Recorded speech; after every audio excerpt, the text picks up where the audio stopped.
Fala, meu amigo, seja bem-vindo a mais um vídeo aqui pelo Acerte Aqui Concursos OAB. E na dica rápida de hoje vamos falar aqui da CPI, a Comissão Parlamentar de Inquérito, tema cobrado principalmente em concursos do Ministério Público, mas claro, pode aparecer em qualquer concurso com a matriz de Direito Constitucional. E o que são as CPIs? Então, pessoal, como a gente sabe, o Congresso Nacional ele terá comissões permanentes e comissões temporárias. E uma dessas comissões temporárias, talvez a mais cobrada, no que se refere a concursos públicos, é justamente a CPI. E qual é a previsão legal da CPI? A CPI está prevista no artigo 58, parágrafo 3º da Constituição Federal.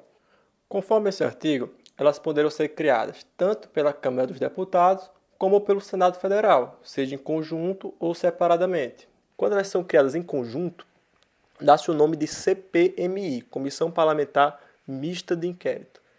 Para ser criada, ela precisa de requerimento de 1/3 dos respectivos membros. Então, no caso da Câmara dos Deputados, serão necessários pelo menos 171 deputados. No caso do Senado, pelo menos 27 senadores.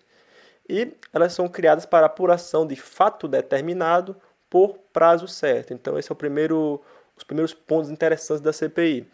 No que se refere ao prazo da CPI, esse prazo é de até 120 dias, prorrogável por até a metade, mediante a deliberação do plenário para a conclusão dos seus trabalhos. Vale lembrar também que a CPI ela poderá atuar durante o recesso parlamentar.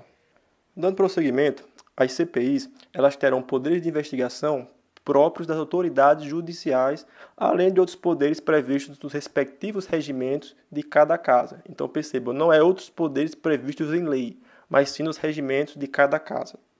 E as conclusões da CPI, se for o caso, elas são encaminhadas ao Ministério Público para que este promova a responsabilização civil ou criminal do agente investigado. Então vejam bem, a CPI ela não profere julgamento, ela só investiga o caso, promove um relatório e as conclusões do relatório são encaminhadas para o Ministério Público. Então, em todo caso, cabe ao Ministério Público promover a responsabilização dos agentes investigados. Outro ponto que você deve atentar é que, apesar da CPI ela ter poderes de investigação próprios das autoridades judiciais, ela não pratica nenhum ato jurisdicional. Então fica um pouco difícil saber o que é que a CPI pode fazer e o que é que a CPI não pode fazer. Então, para ilustrar isso, para melhorar essa acepção, eu vou mostrar aqui para vocês tudo que a CPI tem competência para fazer e aquilo que ela não tem competência. Primeiramente, o que é que a CPI tem competência para determinar? Ela tem competência para determinar a quebra do sigilo fiscal, bancário e dos dados, inclusive os dados telefônicos. Então percebam, a CPI ela não determina a interceptação telefônica, mas sim a quebra dos dados. E o que seria a quebra dos dados? Na quebra dos dados, se tem acesso aos registros das ligações realizadas e recebidas, bem como a duração de cada ligação. Então perceba, não há a conversa em si, só há os dados relativos às chamadas recebidas e efetuadas, bem como a duração de cada chamada.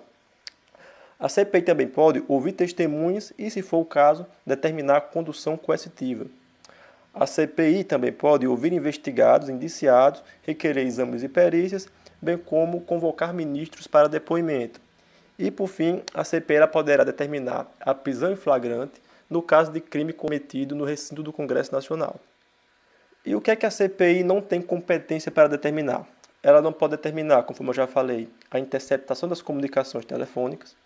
Ela não pode determinar a busca domiciliar, ela também não pode determinar medidas cautelares, como o caso da prisão temporária, prisão preventiva, indisponibilidade de bens, sequestro, arresto, entre outros. Ela não poderá determinar, isso aqui já foi cobrado 2 vezes em prova do MPU, ela não pode determinar a apreensão de passaporte, a CPI não tem poder para isso. E, claro, ela não poderá também proferir condenação, já que as conclusões do relatório são encaminhadas ao Ministério Público. Então, meus amigos, essa foi a dica rápida de hoje. Espero que vocês tenham gostado. Inscrevam-se no canal, deixem o seu gostei, tá bom? E até a próxima. Aquele abraço. Fica com Deus.